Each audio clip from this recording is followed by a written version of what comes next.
Were you angry when you first got your diagnosis? Like, I would be, this is not supposed to happen to me. I'm on a major role in my career. I've got a great wife. I've got a family. This just doesn't happen to me. Yeah, I had that reaction. I had that, like, let me come back in the room and deal with the fact that I'm Michael Fox, that this isn't happening to me, that I'm not an 85-year-old man. Right. In the way that he put it, too, he told me I was at Parkinson's, so I'm dealing with that, and then he said, but don't worry, you have another 10 good years left to work.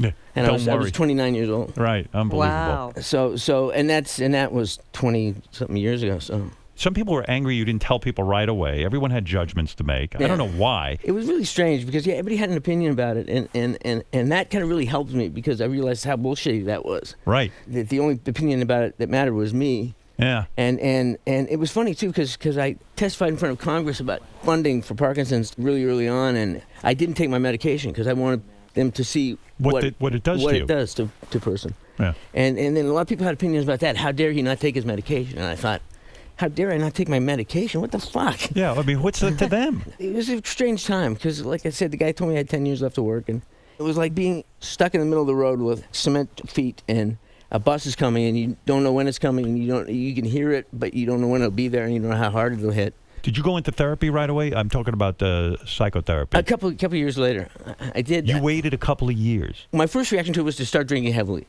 Did you? I started. What's heavily? I used to drink to party, but then I was drinking alone and just drinking every day. Every day. So you were self-medicating. Yeah. And then I quit that, and then. How did you quit it? Did you go to AA? Yeah. Once I did that, then it was about a year of like a knife fight in a closet. Yeah. Where I just didn't have my tools to deal with it. But then after that, then I went to therapy, and it all started to get really clear to me. How did it get cleared? Like, hey, this isn't a death sentence, and I can have a life? Take one day at a time. And then things started to really turn the other way. Then it got my marriage got great. Because all of a sudden you realize, wow, this person really has my back. She's like with me. Exactly. Yeah, like I really appreciate her for maybe the first time. And people have this image of her that she's like this rock, and she's not like this stoic champion. Right. She's like this cool chick who like could have bolted, but she didn't. I think that's what people don't get about relationships. If you have a woman who really cares about you and loves you, there's nothing better than that. And laughs at your jokes the 19th time around. We make the same joke, and Tracy says I'm on a loop and it's getting shorter. Sex still good? Sex is great. That doesn't ever get affected. No, I mean, the only thing about sex is deciding who's going to be the agent of motion.